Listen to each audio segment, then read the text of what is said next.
Marshall here. Welcome back to the Realignment. Hey YouTube, welcome back to the Realignment's daily end of the year coverage of the big topics that defined 2022. I'm speaking with the author James Rickards about his new book, Sold Out: How Broken Supply Chains, Surging Inflation, and Political Instability Will Sink the Global Economy. All of those topics have come up this year, so I was really excited to rehash all of that with James. I know you guys are really going to enjoy this conversation. Snappy, focused, all that good stuff. See you all next week. James Rickards, welcome to the Realignment. Thank you, Marshall. Great to be with you. You have this useful line in the book that kind of gets at the definitional question. A supply chain isn't an object, it's a process. What do you mean by that? Well, there are so many links in the supply chain. So just to give a really simple example, say you go to the store and you want to get a loaf of bread, and there's the loaf of bread. And you say to the individual, where'd that bread come? And they go, oh, well, there's a bakery across town. They baked it and they shipped it here. Okay, that's a very simple supply chain. But then let's just kind of explore that a little bit. Well, your bread, there's a wrapper, is it paper or plastic? Well, either one, but it came from somewhere. Somebody had to make that. And then, you say it came over from the bakery. Well, how did it get here? Well, by a truck. Well, who made the truck? And what's it run on? Well, it runs on diesel. Where did the driver come from? Get the training and be a driver and so forth. And then over the bakery. Well, how do they bake the bread? Well, they have ovens. Ovens have, tempered glass and steel and thermostats and semiconductors and probably parts from 10 different countries and had to come from some manufacturer and delivered to the bakery. And how do you bake bread? We use flour. Where'd the flour come from? Well, it comes from a mill. How did it get here? Well, a truck or a train. The mill made the flour. Oh, that's good. Well, what do they make it out of? Well, wheat. Where'd they get the wheat? Well, it came from a farm. Okay, where's the farm? Maybe it's in Iowa, and that had to come by train or truck to the bakery. And okay, let's flip over to the farmer. Where'd they get the seed? Where they get, they got tractors. The tractors run on diesel. You need farm hands. And oh, by the way, you need fertilizer, nitrogen fertilizer. Where's that come from? Well, it comes from Russia, but there's a war going on with Russia. And so the fertilizer is not as available. And I could go on, but that's what you call the extended supply chain. And there are many, many parts to it. And by the way, every one of those, if you think of it as a kind of a horizontal extended supply chain, there are these vertical intersections, the oven, the truck, the driver, the wrapper, and they all have their own supply chains. So when you really get into it, kind of the way I'm describing, you realize that, first of all, there's like a supply chain of supply chains, if you want to think of it that way, but it's infinitely complex. And that's where you can use physics, complexity theory, and understand it as a dynamic process. And that was really your question, Marshall. So yeah, you can look at individual components and they may be physical in the sense of a loaf of bread, but it's really a process of delivery, transportation lanes, technology, outsourcing, assembling parts in many different countries that keeps the whole thing going. And then, so I pretty quickly got to when I started my research, got to the conclusion. I said, the supply chain is not part of the economy. The supply chain is the economy. There's nothing you can think of, or I can think of, the clothes we're wearing, the books, the painting behind me, the food we eat, shows we get, whatever. That's not part of a supply chain one way or another. It's everything we do. So here's the question, and you go into the history a bit of this. I'd love to talk about the sunken Mediterranean ship as an example. Mm-hmm. But when you're describing that bread process that quickly escalated from the local Walmart to the war in Ukraine, is there anything uniquely modern about that high degree of complexity? Or are most of the processes we're describing in that example, aside from the fact that there's obviously a digitization to that process, there's the internet, what's the story there? Well, the answer is both. There are some uniquely modern aspects of it, and we'll talk about those. Now, look, bread's been around for 5,000 years or since the beginning of agriculture. And you're right. In the beginning of the book, I talk about a shipwreck, a Bronze Age shipwreck from around 1200 BC, discovered off the coast of Turkey in the Mediterranean in a place called Uluburun. It was a Turkish sponge diver who found it. He saw it was a jar, and he said it was funny looking, had ears. Well, experts knew the ears were handles. That's how you move the jug. Anyway, he reported it. The archaeological authorities got involved. They did a 10-year underwater excavation of the shipwreck. It was the most kind of plentiful and diverse group of Bronze Age artifacts that have ever been discovered. So on that vessel, there was amber, which comes from the Baltic Sea. There was gold, which at the time came from Sudan, not far from the equator. There were weapons, which came from present-day Syria and Israel, Phoenicia at the time, and Damascus. There's olives and figs, which came from Italy or Spain. There's even a little carving of Queen Nefertiti, which is probably on its way to Alexandria, Egypt. But the point is, when you say where do all those things come from? Well, if you go from the Baltic Sea to the equator and from kind of present-day Iran, Persia at the time, to Spain, I calculated this, that's an area of 5 million square miles. And all those goods were on one vessel, which is obviously at the center of this immense supply chain. So there's nothing new about supply chains. But what is new was supply chain science. And this really kind of arose in 1989. It was a combination of increased computing power, artificial intelligence, more advanced algorithms, and better data availability so that scientists and experts could actually apply that science to supply chain management and make it more efficient. Now, at the same time, 1989, you had the fall of the Berlin Wall. 1991, you had the collapse of the former Soviet Union. 1992, you had Deng Xiaoping's what's called the Southern Tour. China had grown a lot in the 80s, but then they slammed on the brakes. We slammed on the brakes in 1989 after the Tiananmen Square massacre. And it took a few years to kind of get back to normal. I was actually traveling in China around that time. Couldn't find an American. There were plenty of, in 91, 92, I was in central China, plenty of Brits and Germans and Australians, but no Americans to be seen. But by 1992, that got back on track. So in a fairly compressed period, from 1989 to 1992, Berlin Wall, communism, new Central Asian republics, Eastern Europe emerging with sovereignty, China opening up to the world. This was the beginning of globalization. Now, I had been involved with international transactions, international finance for decades before that. But I remember my children and their peers, college age, young adults, everything was globalization. That's all they wanted to talk about. And I thought, well, isn't that what I've been doing with international transactions?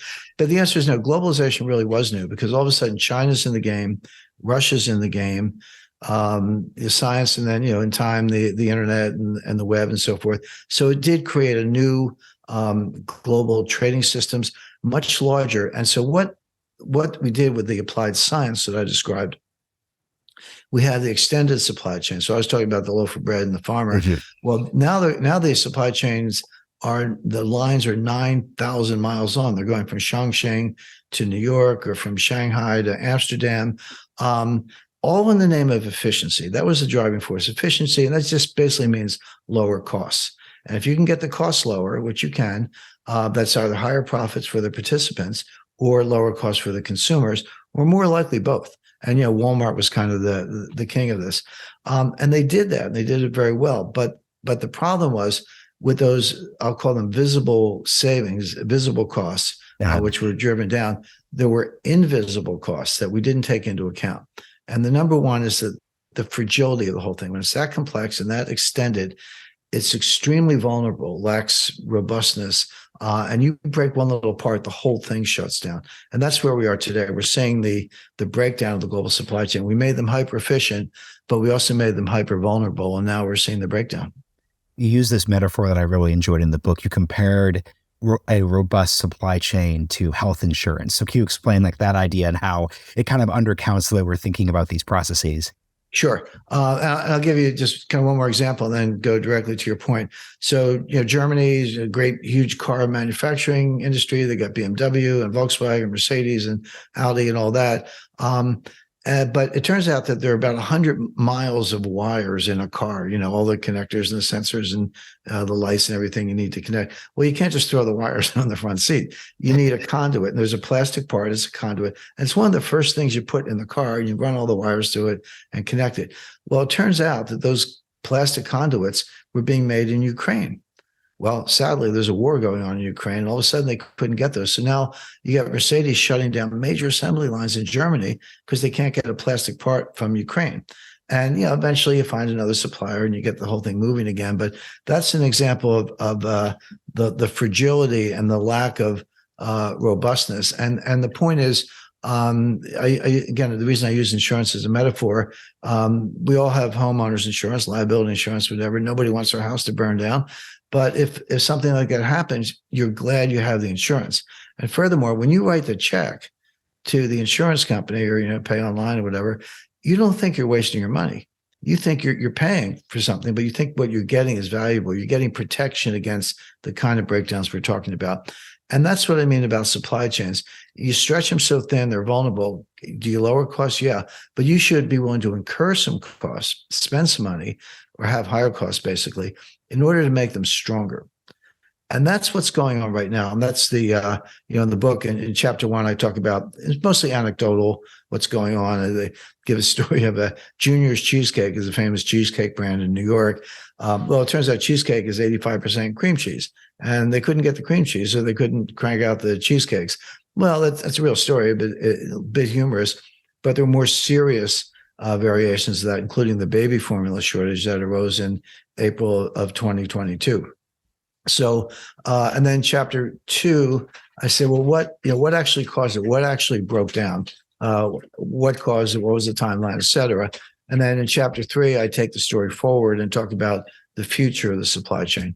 So we kind of go from start to finish. And, again, Americans don't need to be told about the supply chain problems. They see it every day, but they don't know why, they don't know what, and they don't know what's coming next. And that's really where the book shines a light.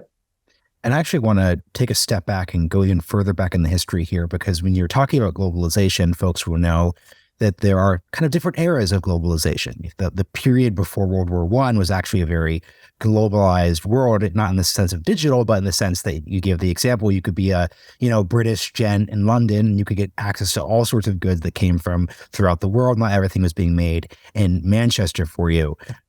What happens throughout the rest of the century that causes that era of globalization to collapse? And would you compare what's happening now to a similar either level of precarity or like an active collapse right now? Yeah, I think the comparison is a good one. Again, we're living this age of globalization. We talked about that. Well, I call this the second age of globalization. The first age of globalization went from about 1870 to 1914. The world was on a gold standard at the time. I'm not banging the table about a new gold standard, but we did have one at the time, which gave us a lot of monetary stability. And it was what you described. And there was a lot of technology then. Today we're all spun up about the internet or whatever, but the telephone was brand new. And Pierpont Morgan had a telephone in New York, and he could call a banker in London, underwrite bonds issued by somebody in Argentina to build a new railroad that was being purchased with UK equipment, et cetera. So that age of globalization existed. The story you tell, which is John Maynard Keynes, and I included it in my book, is exactly what you described. You could sit in London and order goods from all over the world, and they showed up. They didn't have Amazon, but it might take a week, but the Harrods would get them to you. That blew up overnight with the beginning of World War I. The countries went off the gold standard. They hoarded gold because they knew it would be important to fight the war. Obviously supply chains were disrupted. International trade shrank, and it was just a brutal 4-year war. Kind of 5 if you want to go out to the Treaty of Versailles. But then that was so that blew up that first stage of globalization. But it was followed by the hyperinflation in Germany, devaluation of currencies. Then obviously the Great Depression, World War II, the Holocaust, the Cold War, et cetera, all the way through until 1989 when the Berlin Wall fell. And we talked about that briefly. So the point is, you had this 70-year period from 1919, Treaty of Versailles, to 1989, the fall of the Berlin Wall, when the world was had a succession of crises, severe ones, economic, military, geopolitical, and then, of course, the Cold War, not as much shooting, unfortunately, between the United States and Russia, but no trade either. I remember I think it was the late 1960s, early 1970s, Pepsi-Cola opened a bottling plant near Moscow. You would have thought that world peace had broken out. It was like, wow, you actually get a Pepsi in Moscow. But that's how bad things were. There was no intercourse with Russia other than they were a commodity supplier. They would supply oil and wheat, and that was about it. China was completely shut off. You couldn't even go there if you were an American. And of course, that all changed. Now we have this globalization. But to your point, Marshall, we do see that system breaking down again. And the war in Ukraine is part of it, maybe a big part of it. The pandemic is part of it. And a lot of people point to that. Oh, the pandemic messed things up, and it did. And the war in Ukraine is disrupting supply chain, and that's true too. But I show in the book that it really started in 2018, before the pandemic, with Donald Trump's tariffs on China. Donald Trump put tariffs on they put them on appliances and solar modules. Now, technically, it applied to everybody, but China made like the vast majority of those things that we bought. So it was really aimed at China. So China sits there and goes, well, okay, what do we do? Why do we fight back? And it turns out that they had been buying, the two biggest soybean producers in the world are the United States and Brazil. The biggest buyer is China. And China had been buying all their soybeans from the United States because they said, well, you're buying all this stuff from us. Well, we got to figure out what we can buy from you just to reduce the trade deficit as much as possible. They still had a big surplus, but they were trying to shrink it as much as they could. Well, overnight, they moved all their soybean business to Brazil. Well, that's not a phone call. I mean, you got dry bulk vessels. You got to increase port infrastructure. The farmers have to grow more. They need more fertilizer. And the participants, nobody wants a 6-month contract. You want a 5-year contract because it's a really big deal. And then the U.S. soybean farmers are like, well, what do we do with all these soybeans? Well, it turns out that the Netherlands needed them for distribution in Europe. So we started selling them to the Netherlands. But the same thing. Now, if you're a shipper, you don't ship out of the port of Los Angeles. You move your vessel to Houston or Savannah or Port Elizabeth in New York, as the case may be. So that's just one decision to move soybean orders, but it just scrambled global supply lanes, infrastructure, fertilizer, farming, and everything else.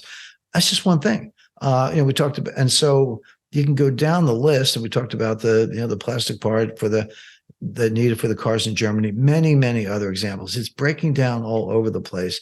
And I talked to a guy, CEO of a Fortune 10 company, probably the single most responsible individual for the creation of the modern supply chain. Now, of course, millions of people were involved in it, but his tech company really drove this process to a great extent.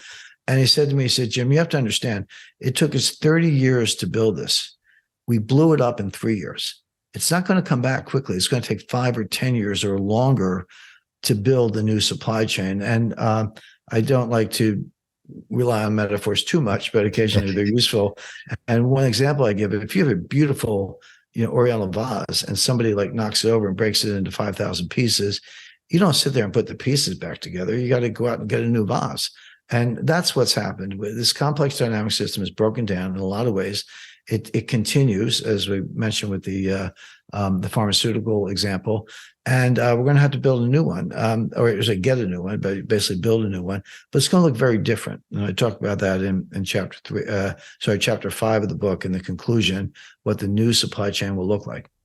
And actually, I want to spend a second there because I was a little confused about this. So, key thing is, to your point, it's not as if we can just fix, quote unquote, the supply chain 1.0, go Right. back to those days. We have to build a new system after the current one collapses. Why is that true, right? Because to your point, the supply chains, it's a process. There are various parts along that process. Why can't we say reallocate the part to the car you mentioned from Ukraine to, let's say, like Vilnius or to somewhere in Western Europe? That would be, I think, an example of fixing, but that doesn't seem to be enough to your point. Like, explain that. Correct. Well, first of all, you could do that, and they probably already have because they're not coming out of Ukraine. But then something will go wrong in Vilnius, or they can't get the chemicals they need to make the plastic, et cetera. So this is the problem of complex dynamic systems. I could give you 100 examples. You've just given a few, but it's kind of endless. Just as the supply chain complexity is, theoretically, it's not literally infinite, but theoretically infinite. It's one way to model it. There's no end to it. It's the way I describe it. The waterfall comes down, but the water doesn't go back up the waterfall. It just keeps going.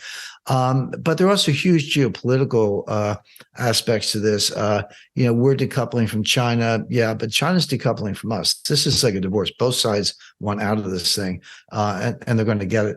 So what I envision, as I say, the point of the Bronze Age example was that we always have supply chains. The question is, what do they look like and how do they work? So the new supply chain, we're going to create what I call a college of nations. And other people have different phrases for it. Janet Yellen calls it friendshoring. Emmanuel Macron calls it a constellation of nations. But the basic idea is we'll have trading partners and we'll have outsourcing, but it'll be a group of kind of like-minded nations. So what will they have in common? Democracies, kind of liberal, good rule of law, respect for human rights, et cetera. So that would be, with all our faults, U.S., Canada, Australia, New Zealand, Japan, Western Europe. I would include India in this group. I think they'll be part of it as well. And they'll trade with each other. So you'll still have outsourcing and transportation links, but it'll be confined. It'll be more compact. That means fewer things can go wrong. Will it be a little more expensive? Probably, but it'll be more robust. And that goes back to writing the insurance check. You don't think you're wasting your money. You're getting something for the added cost. Now, China is going to have to do the same thing with far fewer points of intersection. By the way, we already see this happening in a big way with Apple. They've already announced that they're moving have moved some of their iPhone 13 production to India. You're going to see a lot more going India's way. And you can't uproot these things overnight. I mean, Foxconn, they don't make the iPhone in China. They assemble it. The parts come from Apple's disclosed, I think 26 or more countries. The Gorilla Glass comes from Japan. Semiconductors come from South Korea. The other parts come from Germany, et cetera. So you can't unscramble that overnight, but they're going to start to move in that direction. But I'll give you a very concrete example. So Taiwan Semiconductor Manufacturing Corporation, TSMC, largest and most sophisticated semiconductor manufacturer in the world by far. They've just announced $40 billion on 4 separate new semiconductor fabrication plants, what they call fabs, in Arizona. Now, they could build them in Taiwan. They could probably build them in China. Why are they building them in Arizona? Well, they're looking at China, and they have to consider the possibility of a Chinese invasion of Taiwan. And that's a whole other story, getting into the peak China theory and all that. But the U.S. military has a doctrine called the broken nest theory. And ironically, it's based on a Chinese proverb. But the proverb is, if the nest is broken, how can the eggs survive? And the answer is they can't. And as applied to Taiwan Semiconductor in Taiwan, if China invades, the U.S. military is going to destroy all the Taiwan semiconductor facilities, destroy them, burn them to the ground, blow them up, whatever it takes, because we don't want those to fall into the hands of the Chinese, because that would be a massive technological leapfrog by them. Well, if I know it, you know it, and our audience knows it, Taiwan semiconductors know it. And that's why they're moving to Arizona, so that they can survive as a company, even in the face of that. So this then leads to an assessment of, okay, so if the new supply chains look more compact, like-minded nations, kind of a club, I call it the College of Nations, and China will have their own. If that's the way the world is going, who are the winners and losers? Because that's important to investors, and I talk about that. Well, one of the winners will be the United States. I mean, in the short run, I think we're in it for a very severe recession in 2023. But longer term, 3 years, 5 years out, the U.S. will do quite well. I think India will do quite well. I mean, people had these weird notions of developing economies. India is the largest democracy in the world. I mean, 1.4 billion people. They're going to pass China if they haven't already. They've been a democracy since independence, and great tech skills. They were on the socialist path for a while, but they've done a lot of reforms, much more capitalistic. So India is going to be a go-to place and displace China in many ways for direct foreign investment. But the U.S. is going to get a lot of this investment coming our way. The fact that you can't get Tamiflu and ibuprofen from China right now, well, that's a good reason to make it here. So it's not that we don't know how to do it. So it's going to be more compact, more robust, maybe a little more expensive initially, but it'll be worth it because it will be sustainable, whereas the relationship with China is not.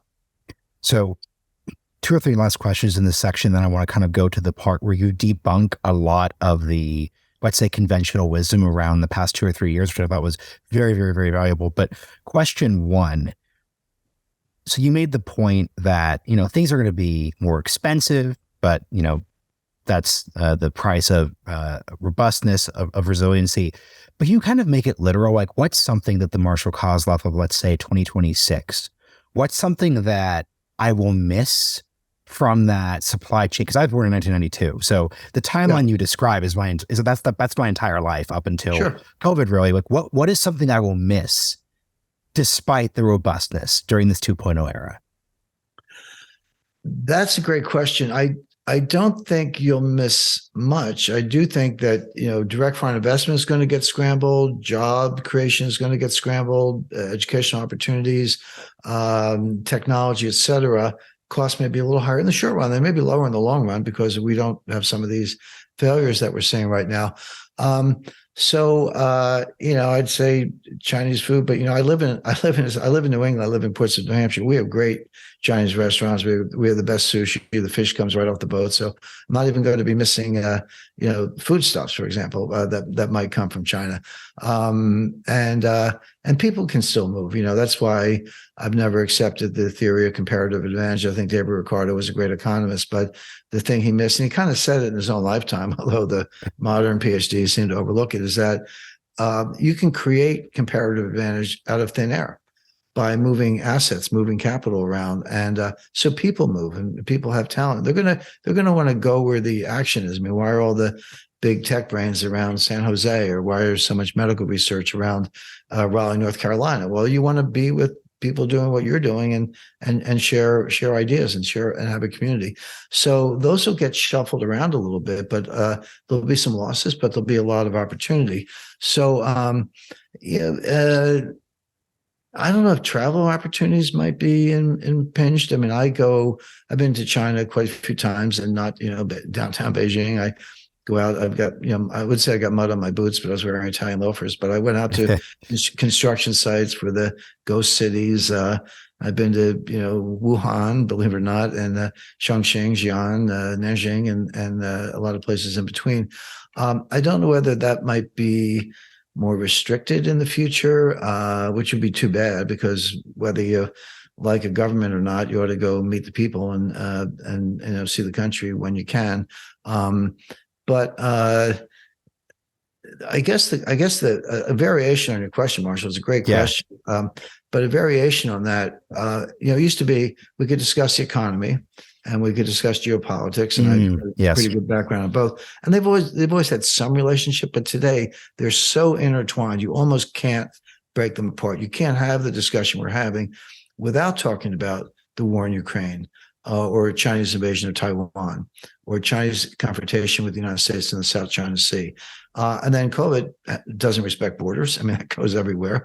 I would say I'm optimistic about reforming supply chains along the lines we discussed. I think the U.S., India, and some other countries will be winners. I think China will be a big loser for a lot of other reasons we haven't discussed, including demographics. Yeah, let's have up our last section then. Like, so we talked about the winners, like losers. Let's go there. Well, let's start with China. So the myth is, the 20th century was the American century, and the 21st century is going to be the Chinese century. They're way ahead of us in population. They're going to pass us in GDP, just a matter of time. Technological innovation, productivity, low cost, building out the military, et cetera. They're going to dominate. At least be a Western Pacific hegemon, if not the global power. Everything I just said is not true. I mean, that's the rap, but the truth is the following. 50% of the water in China is poisoned. And I don't mean dirty, like you got to clean it up. I mean poisoned. I have a lot of familiarity with the mining industry. The U.S. and Canada, when you're leaching gold out of ore, you use cyanide. Well, you got to weigh the cyanide before you use it. You got to cache it all and then weigh it when you're done. And they better be the same. You can't be dumping the cyanide. In China, they do. They just run it into the rivers. The rivers are poisoned. Most of it's desert, high plateau, mountains. Anyway, you pick your rice paddies. Well, that's like a little 20% section of southeastern China. So the water's poisoned.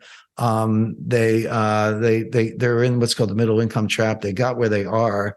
When I studied development economics in the 70s, we used to think the hard part was going from poor to middle income. But once you got there, you were on your way to high income. Turns out that's not true. The getting from poor to middle income is pretty straightforward. People come from the rural areas to cities, and you do assembly style manufacturing. You're there. Getting from middle income to high income, that's hard, because you need more high value added productivity. You need a lot of technology, and the Chinese can't do it on their own. They steal from us but that's pretty much over. We're shutting that down. So they're kind of stuck in this middle income trap. The real estate sector is bankrupt. And their biggest problem, and this is a 50-year problem, but it's starting now, is demographic. They're going to lose 600 million people in the next 60 years between now or less. Between now and 2100, they're going to lose 600 million people. The population is going to go from 1.4 billion to approximately 800 million. Now, I could give you a lot of definitions of GDP, but the easiest one is how many people are working and how productive are they? Just labor force times productivity. There's your GDP. How do you knock 600 million people out of your labor force and grow at all? You don't. You're going to collapse. And not only that, it's worse than that, because the reason... What does automation, I mean, what role does automation play in like making up for that? Well, robots don't do best. The problem is they not only have a declining population because the birth rate is probably 1. They say 1.7. 2.1 is a replacement birth rate. 2 people have 2.1 kids, counting for infant mortality, et cetera. That keeps you steady. They're at best 1.7. That's what they say. Probably closer to 1, according to some studies. So no one's having kids, basically. But it's worse than that because the people who are alive are getting older. And when you get into your 70s, 80s, and 90s, there's a very high correlation. Alzheimer's, dementia, Parkinson's disease, all 3 of those diseases and others like it are incurable. They're progressive. They get worse with age, which means that not only do you have that part of the population non-productive, you have to take another part of the population as caregivers for the elderly population who are suffering from mental decline. Now, that's a very worthy occupation, but there's no productivity gains in that. Like I say, other than around 1870 to 1940, we came up with indoor plumbing and hot water. Nice. But nothing since. And as I say, robots don't do best. So you're taking people who could be doing other things. They have to be caregivers for the old. The old can't do anything because they're suffering from cognitive decline, which means, and your population is declining anyway because the birth rate's not replacing it. So you're getting a smaller and smaller group who can actually do stuff. Now, yeah, automation can help. I don't dispute that, but you can't replace 600 million workers with robots, maybe a few. So the point is, China's in a long-term decline for a lot of reasons, including some I haven't mentioned. And I mean, they are the second largest economy in the world. They're a big player, no question about it. But when you take the second biggest player and put them in the condition I just described, see, the U.S. deals with it. We have a low birth rate also, but we deal with it through immigration. I don't want to get into the immigration debate. That's another big one. But we do have millions of people coming into the country, and they work. So that's how we keep up. Europe is doing it with immigration from Eastern Europe and now Ukraine. 3 to 4 million Ukrainians have gone to Poland, and they'll end up in Germany or France or UK or someplace. Doesn't do a lot of good for Ukraine. But the point is, that's a huge problem for the 21st century, a huge problem for the global economy, and makes China the biggest loser in the future of the supply chain. So last question, I really like your point around how geopolitics and economics are just so tied together. I'm thinking of, Thomas Friedman, The World is Flat. That book had nothing to do with the Iraq War. You would not have to compare those two that economic phenomenon with the geopolitical event. You can't tell this story without talking about the war in Ukraine to a certain degree. Right. What would be your takeaway on the geopolitical side of things? Toning down relations, not letting economic conflict escalate to military conflict. Let's close there. What would your advice be?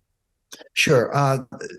People ask me all the time, in interviews like this and other what's the greatest threat out there? We talked about it. We talked about climate change and COVID and China and everything else. The greatest threat is way too high, is nuclear war. I studied this beginning in the late 1960s, and the scholars that I studied then, this is in the middle of the Cold War, a lot of the work was done in the late 1950s. It was Herman Kahn on thermonuclear war, Henry Kissinger, Albert Wohlstetter, Paul Nitze. They all did a lot of work on this. I studied it, and they had different perspectives: counterforce, countervalue, first strike, second strike. But they all said the same thing. They said, don't go there. And what they meant was, don't escalate. Nobody wakes up and says, hey, nice day, I think I'll start a nuclear war. I'll shoot missiles, see what happens. That's not how it happens. It happens somebody does something, somebody else raises the ante, they strike back, and it keeps escalating. And it gets to a point where somebody feels an existential threat. One side or the other feels that, you know what, you're now threatening my regime, you're threatening my country. I have no choice. I run out of options. I'm going to use nuclear weapons. Or they're coming to that conclusion. Now, here's where it gets really interesting, because you take a game theoretic approach. The side that doesn't want to shoot the nuclear weapons shoots first. Because if you think the other guy's going to shoot first, it's to your advantage to shoot first yourself. So the guy who wasn't even thinking about it ends up shooting the nuclear weapons first, because they think the other guy's going to move next. And they don't want to wait for that to happen. They don't want to have to shoot the second strike. They want the first strike. So the answer to that, and we learned this in the Cuban Missile Crisis. I mean, I remember that. I was 10, 11 years old. I remember the front page of the Philadelphia Inquirer, the newspaper. They had a map of the northern hemisphere, the kind of western part of the northern hemisphere, and concentric circles around emanating from Cuba, showing the distance that different missiles can go. And the first thing you did was look at your neighborhood, like, am I in one of those circles? And we were, so yeah. We had air bomb shelters and everything else. But they backed off. Khrushchev and Kennedy backed off. He said, all right, I'll stop sending the missiles, but you take your Jupiter missiles out of Turkey, and you agree not to invade Cuba. And we did, and we backed down and avoided nuclear war. Today, unfortunately, the Biden administration, the warmongers, Victoria Nuland, Tony Blinken, Jake Sullivan, Susan Rice, I don't count Biden very much because he's in my Chinese dementia category, but all the people around him are genuine warmongers. And the same thing in the UK, by the way. Boris Johnson, now the new prime minister, are going that way. All this knowledge seems to have been lost. I mean, it's kind of like we stopped thinking about nuclear war after 1989, but now it's on the table again, with the one exception, which is this new generation. They're in their 40s or 50s in some cases. They haven't been trained, kind of the way I was describing. And I think it's kind of like a checker or chess piece on the chessboard, but they don't understand this escalatory danger. They think they can step up to the brink and somehow either intimidate Russia or pull it back a little bit. And that's a mistake. And every day, the other day, Ukraine launched strikes deep inside Russia and struck a Russian airbase. Well, people go, well, there's a war on, they got invaded, so can't they shoot back? Well, I guess. But if you're shooting drone missiles at Russian air bases in Russia, you have now escalated. And Russia retaliated by saying, we're not just going to disrupt your infrastructure, we're going to burn it to the ground. You're going to freeze in the dark. And that is happening in Ukraine. So what's next? I mean, what will Victoria Nuland throw at the Russians next? They want this war. The U.S. wants this war. Well, they got it. But you are dealing with the nuclear power and on both sides because of the United States, of course. So that danger is way higher than it should be. The Russians understand it. The U.S., we just don't have the talent anymore. They don't seem to understand it. They think it's a plaything, and the risks are way too high. So the takeaway then would be relearn the lessons of 50s, 60s Cold War nuclear weapons theory. James, this has been really helpful. Thank you for joining me on the Realignment. Can you just shout the book out? It's always best when the author does that rather than me off of a script. Sure. Thank you very much. The book is called Sold Out. It's available on Amazon, Barnes & Noble, and your local bookstore. I'm happy to say we're number one Amazon bestseller. We're just out the other day. This is launch week. We're very excited. We'll see where the chips fall in terms of the bestseller list, but always optimistic. But it's sold out. About broken supply chains and a lot more, including inflation and deflation. Thank you. Best of luck with the rest of the tour. Thank you for joining me on the show. Thanks.